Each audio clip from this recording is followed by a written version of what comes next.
Assalomu alaykum, hurmatli Guliston xabarlari kanali obunachilari. Mana bugun sizlarni yana Dasturxon podkastimga chorlayapman. Bugun dasturxonimiz mehmoni Sirdaryo viloyati pedagogik mahorat markazi direktori, juda ham faol siyosiy hayotda ham, ijtimoiy hayotda ham Gulisal Berdaliyeva bilan aynan hayotiy mavzularda suhbat quramiz.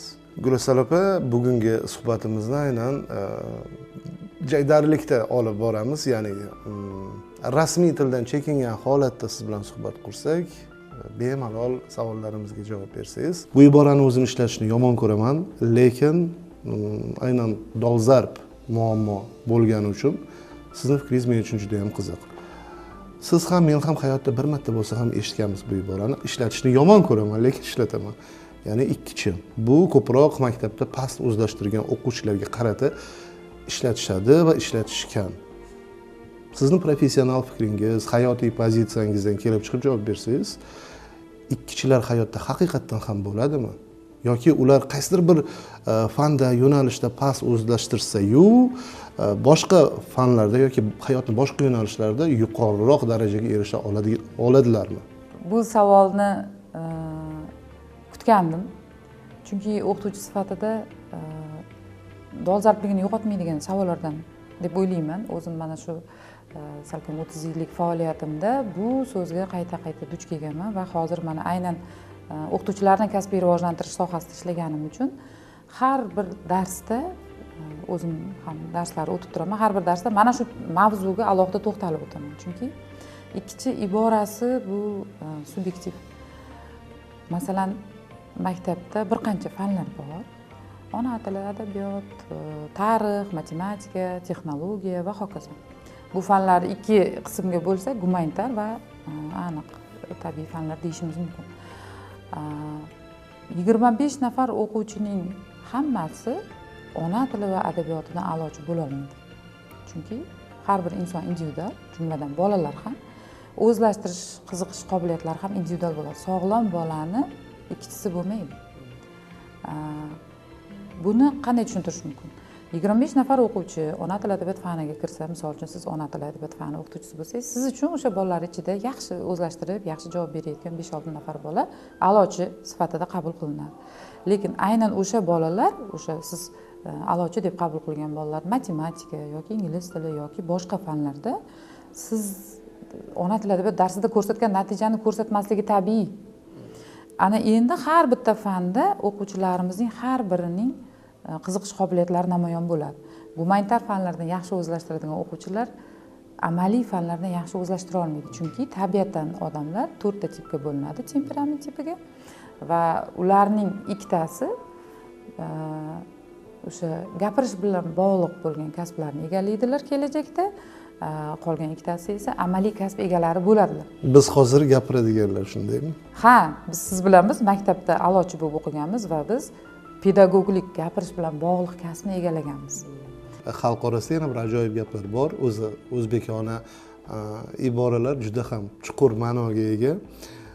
Maktabda xo'p past o'zlashtirdi deylik, hayotda-chi? Aytaylik, hayotda maktabda past o'zlashtirgan o'quvchilar deylik, hayotda ko'proq yutuqlarga erishadi deydi. Odamlarning orasidagi gapni eshitganman. Biznesmen bo'lib ketdi, tadbirkor bo'lib ketdi deyishadi. Ya'ni bu bilan yaxshi o'qigan insonlar muvaffaqiyatga erisha olmaydi demayapman. O'zingiz aytgandek, kimdir gapiradigan yo'nalishda, kimdir mehnat qiladigan yo'nalishda deyapsiz. Keling, past o'zlashtiruvchi o'quvchilarni maktabni bitirgandan keyin hayotiy pozitsiyalari qanday bo'lishi mumkin, shu haqida bir qiziqib ko'raylik. Fikrlarimizni hayotiy misollariga keladigan bo'lsak, hozir yuqorida aytib o'tganimizdek, bolani o'quvchini ikkichisi bo'lmaydi.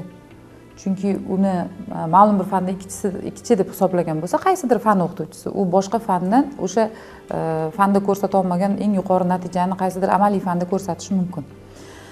Misol keltiradigan bo'lsak, mana shu maktablarning bitiruvchilarining 10-20-30% hozirgi kunda oliy ta'limga qiziqish juda kuchli, oliy ta'limga kirishadi o'sha a'lochilar. Endi qolgan qismlari hayotda o'sha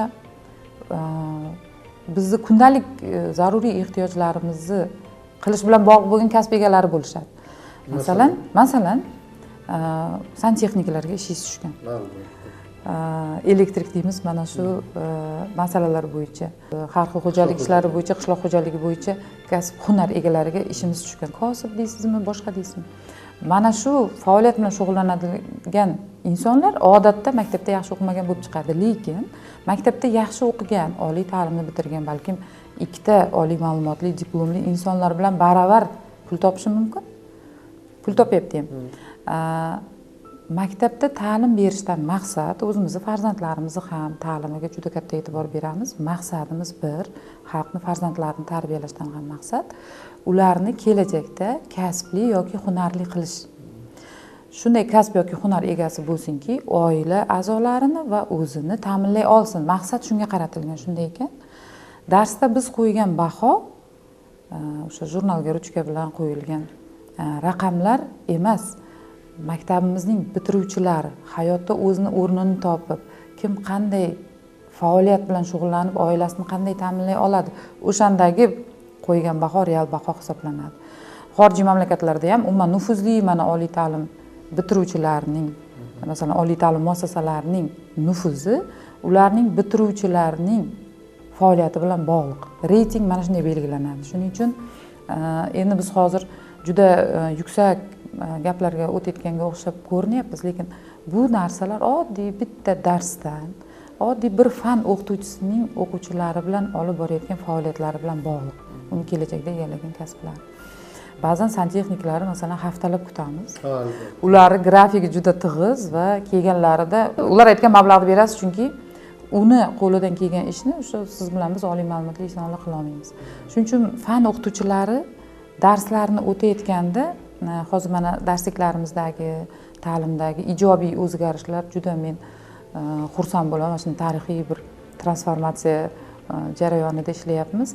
Xorijiy tajribaning eng bizga ma'qul kelgan tomoni darsliklar shunday ishlab chiqilganki, u eng iqtidorli bolani o'zini iqtidori bo'yicha rivojlantirishga, iqtidori bo'lmagan o'sha fanga yaxshi o'zlashtirmagan bola ham band bo'ladi. Nimadir bilan darsliklar juda shunaqa mukammal ishlab chiqilyapti. Va kelajakda o'zining iqtidoriga yarasha faoliyat bilan shug'ullanishni tanlaydi. Shuning uchun bu birinchi bergan savollaringiz bilan bog'liq. Bolani kasb tanlashi omillari, faktorlari deymiz, turlicha bo'ladi. Kimdir oilaviy muhit bo'lsa, kimdadir o'sha tengdoshlariga nisbatan qiziqish bo'ladi. Kimdadir o'zini uyi yaqin joylashgan muassasaga o'qishga kirib kasbli bo'lish sabab bo'lib qolishi mumkin. Lekin hozirgi kundagi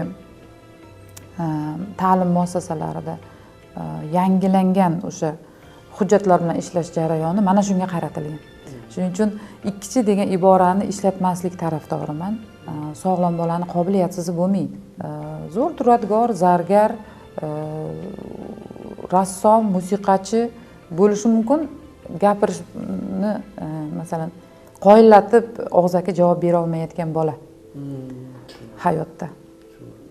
Siz bilan bo'ladigan suhbatimizni bir hafta oldin Facebook ijtimoiy tarmog'idagi platformamga joylaganimda odamlar savol yozishgan. Shu savolni sizga bersam, dolzarb savollardan biri aynan sizning yo'nalishingiz bo'yicha. Gulasal opa, siz kuchli pedagogsiz, kuchli rahbarsiz. Siz oddiy o'qituvchi bo'lganingizda bizga dars berar edingiz, malaka oshirishda. Oddiy o'qituvchilikdan hozir rahbar lavozimigacha ko'tarildingiz. Bu sizni oliy ta'limni bitirganligingiz, ilmli insonligingizdan dalolatdir. Sizning fikringiz biz uchun juda ham qiziq.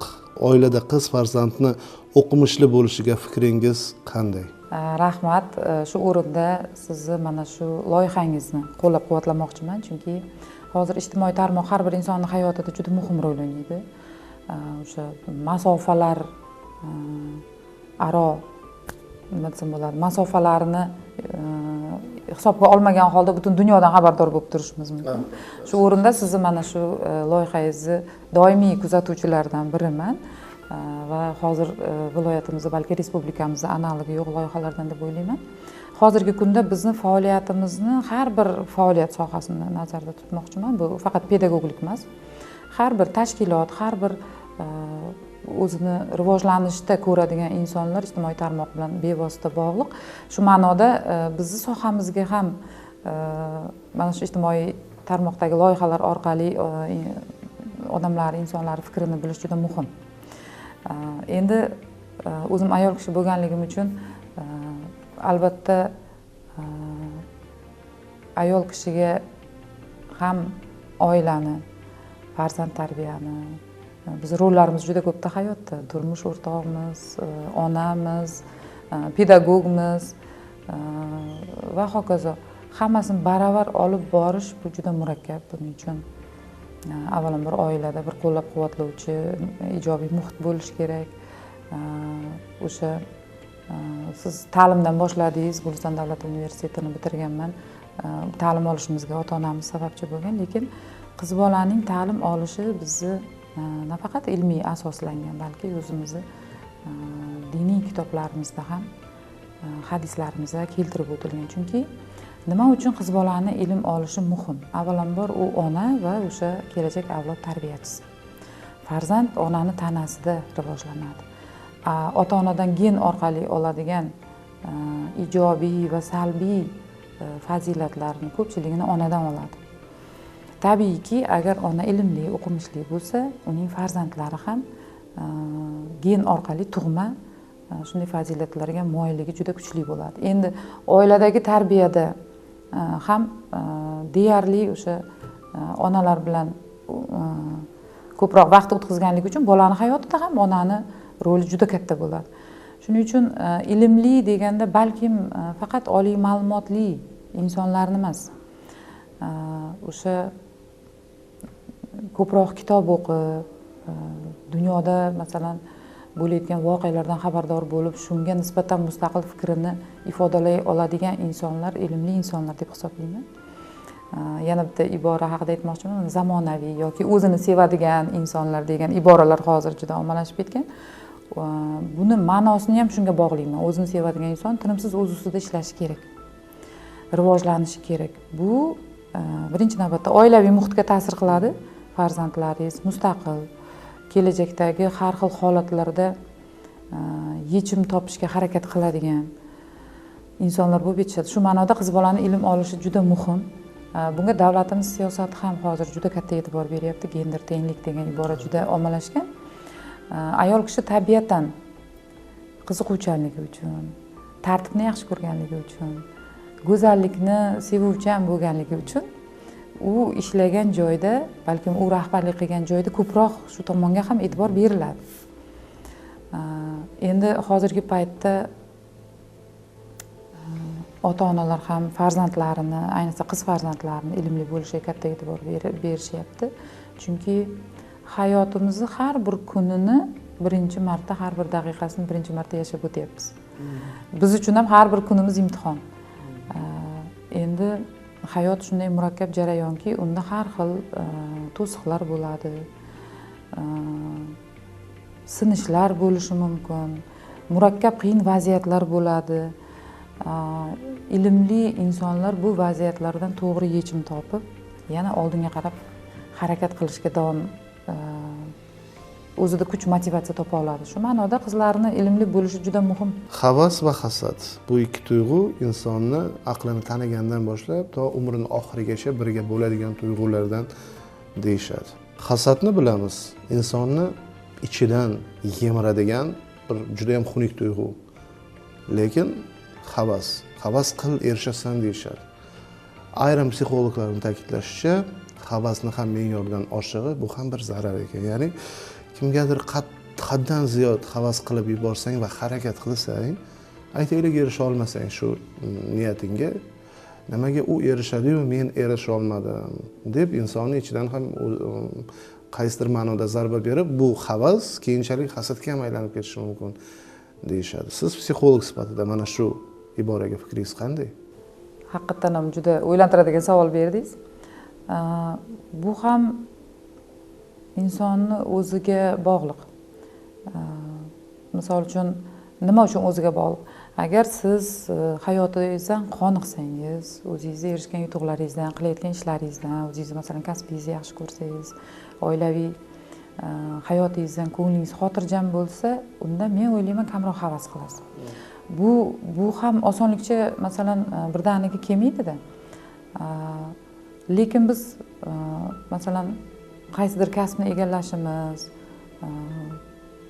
uyimizni masalan qurilishidagi jihozlashimiz, hatto kiyinish uslubimizga ham kimgadir havas qilamiz. Kimdadir masalan yoki televizorda misol uchun yoki bir qayerdadir ko'zimiz shu bizga yoqsa, shuni o'zimiz ham qilishga harakat qilamiz. Bu havas bo'lsa kerak.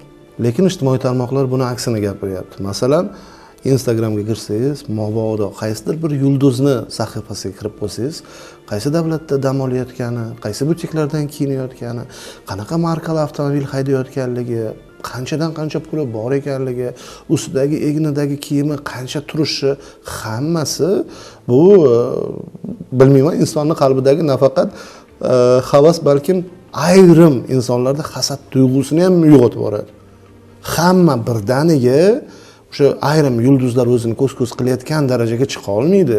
Kimdir Eyfelova minoraga borib, sevgan yori bilan yoki bir do'sti bilan kofe ichib kela olmaydi. Yoki kimdir Lamborghini hayda olmaydi, Gelik hayda olmaydi. Misolda nima deb o'ylaysiz bunga? Hasad bilan havas bu insonlarga xos bo'lgan hissiyotlardan. Lekin men mana shu ikkita jumlani so'zni oldiga sabrni ham qo'shib gapirgan bo'lardim. Buni hozir so'zim oxirida alohida to'xtalishga harakat qilaman. Bu albatta ikkalasi biri salbiy, biri ijobiy tushuncha. Havas qilib, intilib, mehnat qilinsa, ma'lum bir yuqori natijalarga erishiladi. Havas orqali o'zini oldiga qo'ygan maqsadlariga erishish mumkin. Tinimsiz mehnat qilib, harakat qilib, erisha olmasa, mabodo erisha olmay qolgan taqdirda boshqa variantlar bo'lishi kerak, boshqa tomonlama o'zini sinab ko'rish uchun. Bunga albatta mehnat bilan sabrsiz erishib bo'lmaydi. Lekin faqat hasad tuyg'usi bilan yashaydigan insonlarda buni aksini ko'rish mumkin. Birinchidan o'sha odamni o'zini ichki dunyosini va psixikasini, ruhiyatini ishdan chiqaradi. Kasal bo'ladi, stressga uchraydi. Nima uchun?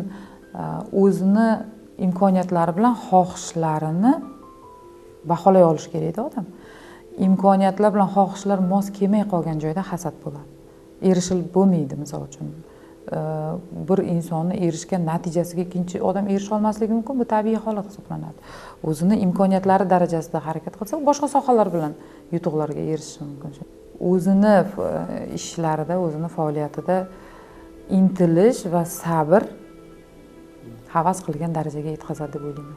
Amerika Qo'shma Shtatlarida bola huquqiga alohida e'tibor beradiki, hattoki ayrim holatlarda bolalarni ota-onadan ham himoya qilishi evaziga bolalar yoshligidan o'zini huquqini biladi. Ota-ona agar sal qattiqroq gapirib qo'ysa, yo aytaylik sal bir joyga turtib urib qo'ysa, o'zlari ijtimoiy xizmat vakillariga qo'ng'iroq qilib, ularning huquqlari poymol bo'lganini aytishadi.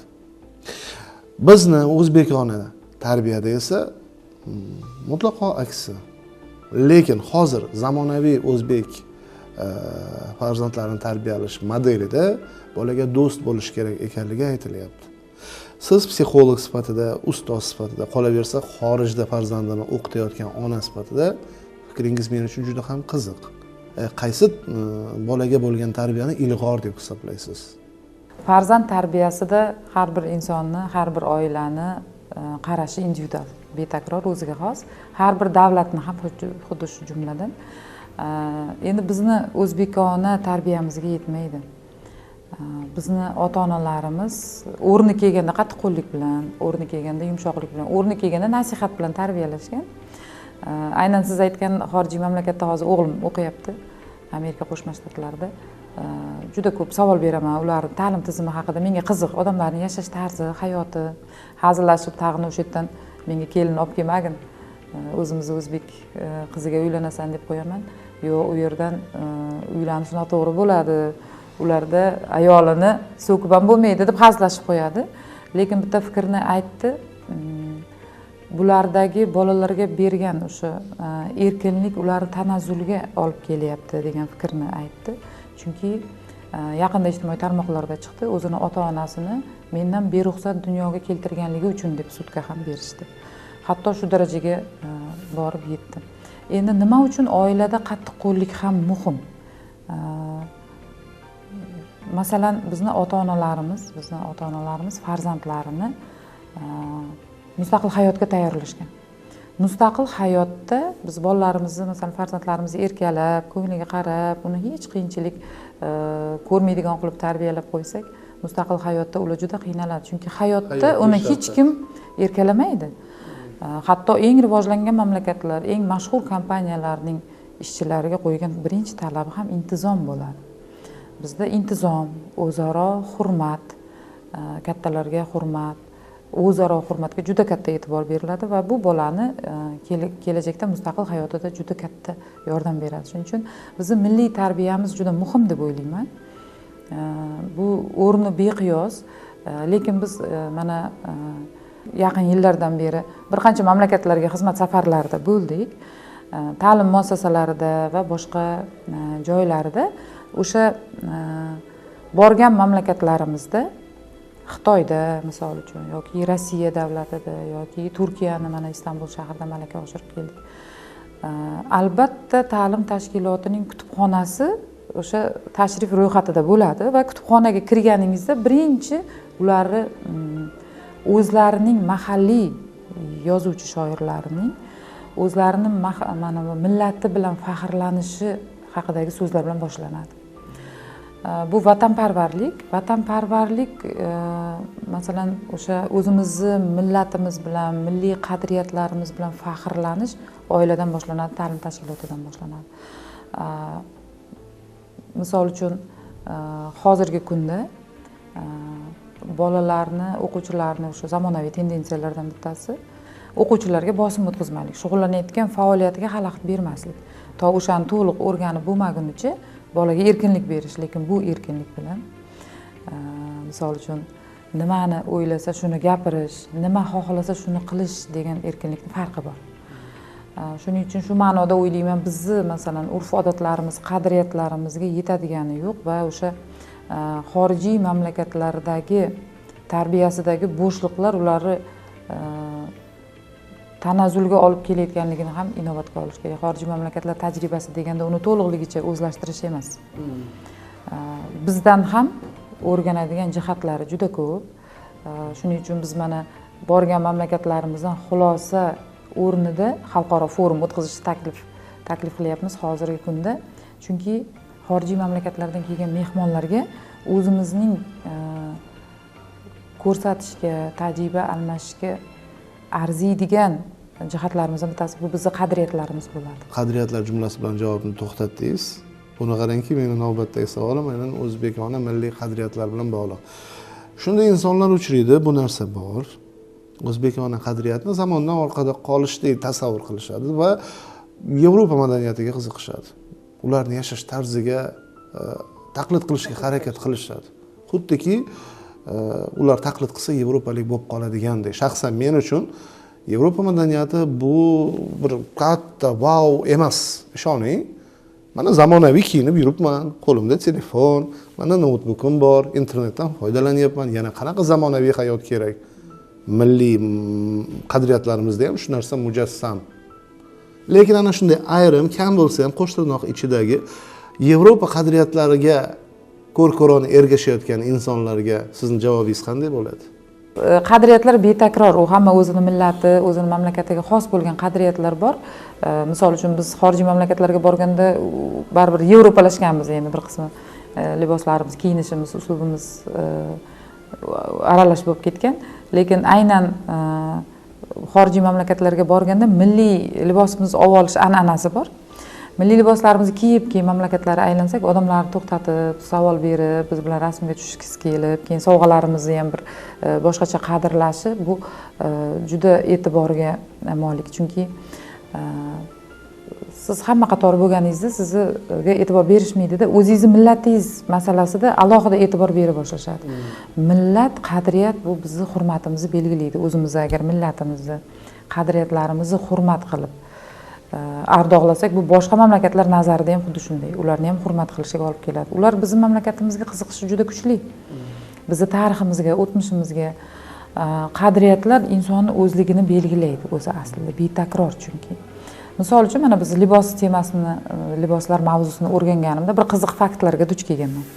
O'tmishda bizni ota-bobolarimizni kiyinish uslubiga qarab, u oila qurgan yoki qurmagan, yoshi taxminan nechalarda shundan ajratib olingan ekan. Misol uchun turmushga chiqmagan qizlar nimchalari kiyib, sochini 40 kokil o'rib yurishgan bo'lsa, turmushga chiqqandan keyin sochi 40 kokil o'rilmagan, kengroq libos kiyib, ikkita o'rib sochlarini tushirib olishgan. Yoshi, qarang, yoshi o'tishi bilan kiyimlar kengroq, yenglari uzunroq, bemalolroq bo'lgan, chiroyli, qadriyatda u ham. Liboslar mavzusida bizni o'tmishda ota-bobolarimizni shunday bir an'analari bo'lgan. Sizdan bildim bu narsani. Bu men uchun yaxshi info. O'shaning uchun bular misol uchun kimgadir o'rinsiz savol berib qo'yishdan saqlangan. O'rinsiz fikr bildirib, kimnidir dilini og'ritib qo'yishdan cheklagan shu narsalar. Mana endi o'sha qadriyatlarimizni o'zimiznikiga ayrim insonlar bepisandlik bilan qarab yevropalashgan qo'shtirnoq ichidagi odamlar haqida gapirayotgan bo'lsak, bu aynan mana shu o'smir, o'spirin yoshidagi bolalarda kuchli kuzatiladi-da. Bu ham o'sha o'zi ko'r-ko'rona ergashayotgan ommaviy madaniyat deyiladi qo'shtirnoq ichidagi. Shu holatni asl mazmuni, mohiyatini bilmaslikdan-da, hammasi bilmaslikdan kelib chiqadi ko'r-ko'rona ergash deb o'ylayman. Ishlagan odam xato qiladi. Xatodan saboq olgan odam esa uni takrorlamaydi. Degan fikrga munosabatingiz qanday? Xato qilgan insonga ikkinchi imkoniyatni bergan bo'larmidingiz? Aytaylik, xodimlaringiz orasida. Endi rahbarligimni eslatib, darrov jiddiy torttirdingiz. Har bir inson betakror, individual. Jamoada ham endi men birinchi rahbarlik faoliyatimni boshlaganimda yaxshi ishlaydigan odamlardan iborat komanda tuzish kerak degan fikrim bo'lgan. Endi baribir hamma narsa yillar bilan, tajriba bilan keladi. Keyin mana hayot shuni ko'rsatdiki, har bir insonni ijobiy fazilati va salbiy xislatlari ham bo'ladi. Mana KPI degan ibora ko'p ishlatiladi, ключевой показатель effektivности.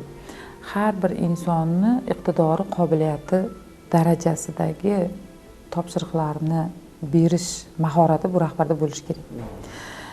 Kimdir masalan tashkilotchi, kimdir darsini o'zini masalan ishini qoyillatib topshiriqlari zo'r bajaradi, kimdadir yangi kreativ g'oyalar ko'p chiqadi, tashabbuslar, hamma har xil, lekin o'shalar umumlashtirganda jamoa bo'ladi. Endi xatoga keladigan bo'lsak, agar u o'zini ishini, o'zini kerak bo'lsa oyligini yaxshilashga harakat qilib, shu yo'lda biron bir xato qilib qo'ygan bo'lsa, uni to'g'rilashga yordam berish bizning vazifamiz. Endi har xil odamlar bilan ishlashga to'g'ri keladi. Jamoani bitta ishlamaydigan a'zosi ham butun jamoaga ta'sir qiladi. Shuning uchun vaqti, o'rni kelganda shu kesib tashlashga to'g'ri keladigan holatlar ham bo'ladi. Chunki bitta odamni butun jamoaga ta'sir o'tkazishi ham bor.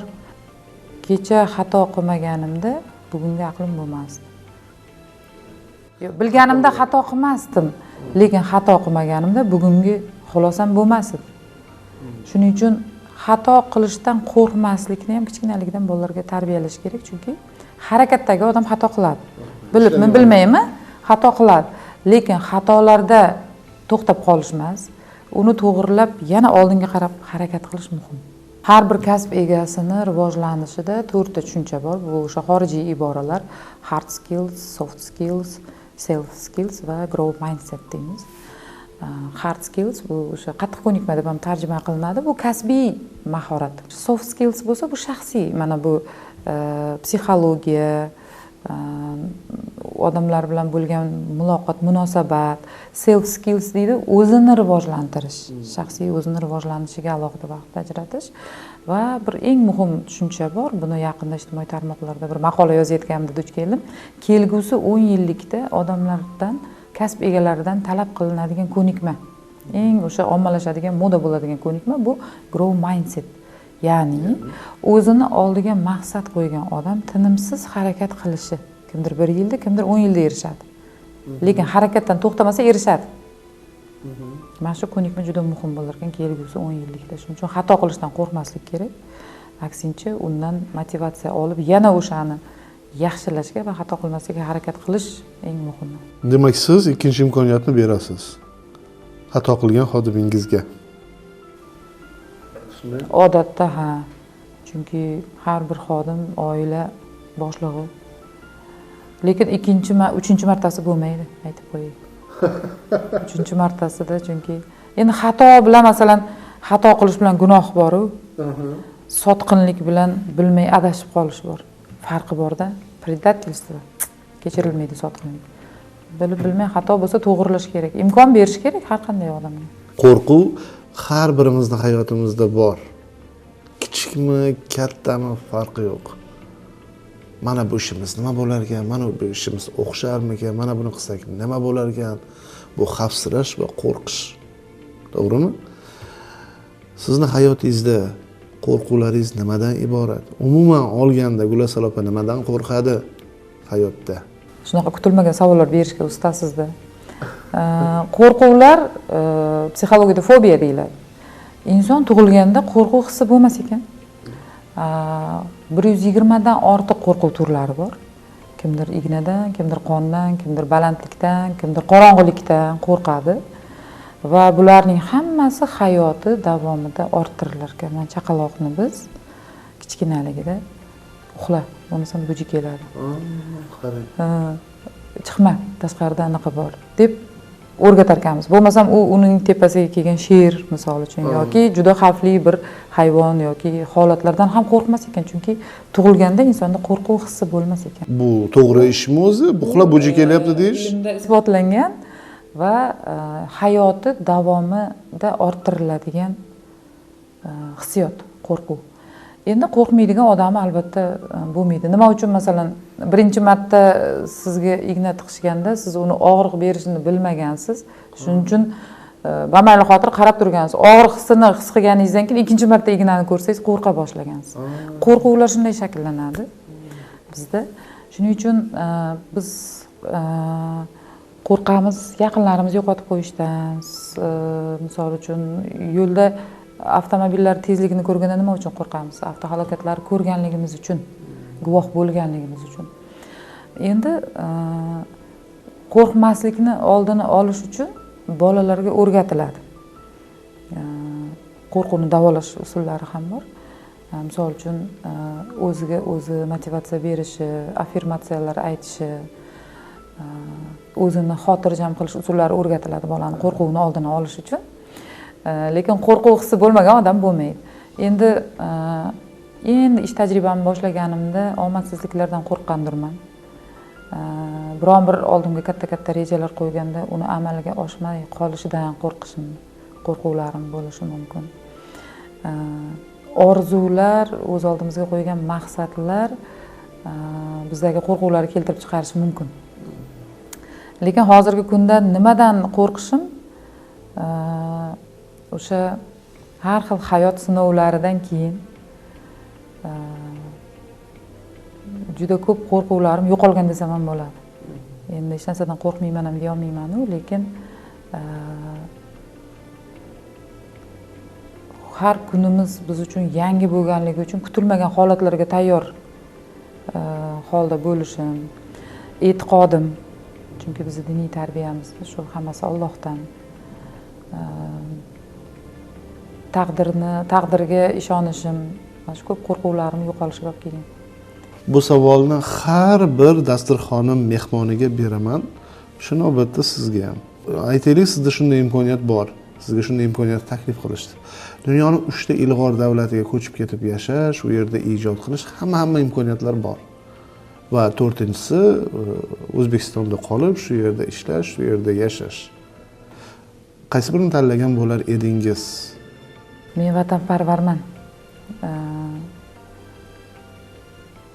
Boshqa mamlakatga ko'chib borib yashash tasavvur qila olmayman, to'g'risini aytsam. Nega? Ayniqsa mana shu imkoniyatimiz bo'lganda orzularimga erisha boshladim. Dunyoning mana shu eng borib ko'rish kerak bo'lgan mamlakatlariga sayohatlardan keyin yana ham shunga ishonch hosil qildimki, har bir davlatning o'ziga yarasha tosh tarozisi bor.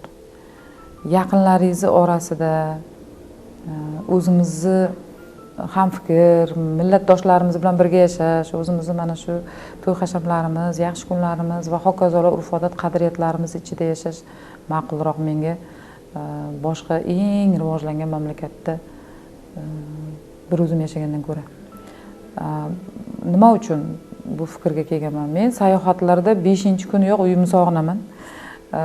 Uyga qaytib kelgim keladi, ko'rib o'sha nima deydi, ko'rgingiz keladi, lekin boshqa mamlakatlarga sayohat qilgingiz keladi. Albatta sayohat qilish kerak.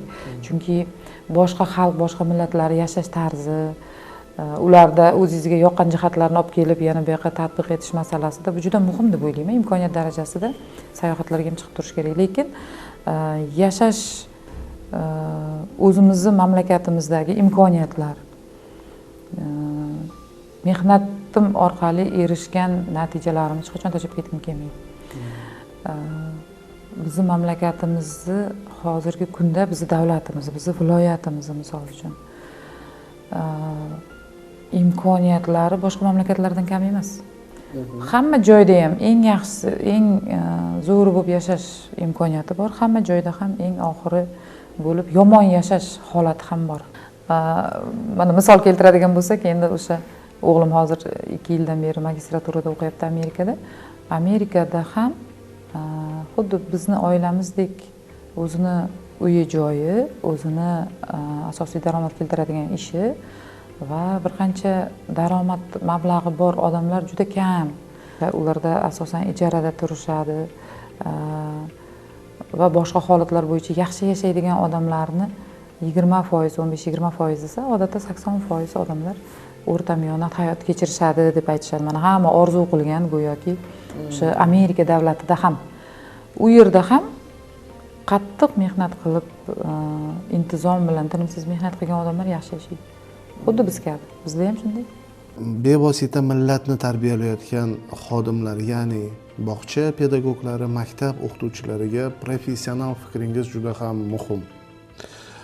Ular millat farzandlarini tarbiyalashda nimaga e'tibor qaratishlari kerak? Bolalarning psixologiyasini rivojlantirishda, uni bilib bilmay sindirib qo'ymaslikda, ular bog'chadan, maktabdan ma'lum bir mutaxassislikka mehr qo'yib bitirishlarida nimalarga e'tibor berishlari kerak? Chunki bekorga aytilmagan, ular bir parcha vujuddan butun boshli ongli insonni tarbiyalashadi, bunyod qilishadi. Butun dunyodagi top universitetlarga grant asosida o'qishga kirayotgan, ayrim pedagoglarimiz qo'lga kirita olmayotgan sertifikatlarni qo'lga kiritayotgan o'quvchilarni o'qitayotgan o'qituvchilar qanday bo'lishi kerak? Hozirgi paytda o'quvchilarning talabi ham kuchli, chunki hozir endi o'sha rivojlanish darajasi shunchalik balandki, u o'quvchilarni tarbiyalayotgan o'qituvchiga talab ham shunday kuchli bo'lyapti. Bu juda o'rinli, chunki o'quvchi o'qituvchidan shu sinfxonaga kirib kelgandan boshlab tashqi ko'rinishi, gapirish uslubi, madaniyati, hatto o'sha mehribonlik his-tuyg'ularigacha o'ziga ko'chirib oladi. Masalan, bunaqa tushunchalar bor. Bola tarbiyasiga kim mas'ul? Ota-onami, o'qituvchimi degan doimiy muhokamalar bor. O'quvchi ota-onasidan mana shu har bir fanlar bo'yicha bilimlarni, dunyoqarashni va hokazolar ota-onasidan ololmaydi. Ota-onasidan o'sha oilaviy tarbiya va ta'lim olishga yo'naltirishni olib maktabga keladi va umrining eng aktiv qismini, eng faol qismini maktabda o'tkazadi. Shuning uchun o'qituvchilarga talab har doim kuchli bo'lgan va bundan keyin ham shunday bo'ladi. O'qituvchi birinchi navbatda har bir sinfidagi bolaning imkoniyat, qobiliyatini hisobga olish kerak. O'sha yuqorida ta'kidlab o'tganimizdek, a'lochi, ikkichi iborasi bilan emas. Nimagadir qiziqishini masalan ko'rsatdi bola. Misol uchun qishloq xo'jaligiga. Misol uchun katta bo'lganda men baliqchilik bilan shug'ullanaman yoki chorvachilik bilan shug'ullanmoqchiman desa, uni ustidan kulish kerak emas. O'sha sohaning eng kuchli tomonlarini ko'rsatib, bolani shu soha bilan rivojlanishga qiziqishini yana ham kuchaytirish kerak. Hozirgi o'qituvchi mana shunday bo'lishi kerak, chunki hozir bolani kelajakda o'z o'rnini topishga mas'ul inson har doim o'qituvchi bo'lgan. Shuning uchun o'qituvchiga talablar shunday qo'yilaveradi. Va albatta hozirgi zamonaviy pedagoglar tinimsiz izlanishi kerak, chunki ayrim pedagoglarni o'sha o'quvchilarga o'rgatishi kerak deb hisoblasak, ayrim o'quvchilarimiz ilgarilab ketyapti-yu. shu ma'noda bir kun o'z ustida ishlamagan o'qituvchi hozir zamondan orqada qolgan deb aytish mumkin. Yoki masalan hozir bilimli o'qituvchi deganda o'sha soha bo'yicha diplomi nazarda tutilmaydi. Axborot texnologiyalarini, tillarni bilgan, chunki biz xorijiy tajribani mana ijtimoiy tarmoqlarda turli xil til bilish ko'nikmalarimiz orqali ham olishimiz mumkin. Masalan, ruschani bilsangiz, material undan ham ko'p. Ingliz tilini bilsangiz, endi sizni o'rganish maydoningiz kengayaveradi. Shuning uchun zamonaviy o'qituvchi mana shu o'quvchilarimiz qiziqqan sohalarning hammasini mukammal egallashga harakat qilish kerak. Misol uchun hozir ChatGPT dan o'quvchi foydalanadi. Xohlaysizmi, yo'qmi? Foydalanma deb ayta olmaysiz. Chunki siz yarim soat bitta so'zni tushuntirish bilan o'tkazadigan vaqtingizni bitta savol berib ChatGPT dan o'rganib olyapti. Ijtimoiy masalan internet, mana sun'iy intellekt bilimli odamni bilimini yana ham rivojlantiradi. Bilimsiz odamni yana ham bilimsizlikka olib keladi. Shu ma'noda o'qituvchilarga qo'yiladigan kuchli talab juda o'rinli va bundan keyin ham shunday bo'ladi. Hurmatli Dasturxon podkastini doimiy kuzatuvchilari, biz doimo xalqimizni, jamiyatimizda eng qiziqtirgan mavzulariga to'xtalamiz va sizlarga eng qaymog'ini yetkazishda davom etamiz. Shu bilan Dasturxon podkastining bugungi soni o'z nihoyasiga yetdi. Albatta ko'ring, kuzating. Keyingi sonlarda ham xalqimiz orasidagi qahramonlarni dasturxonimizga chorlaymiz. Salomat bo'linglar.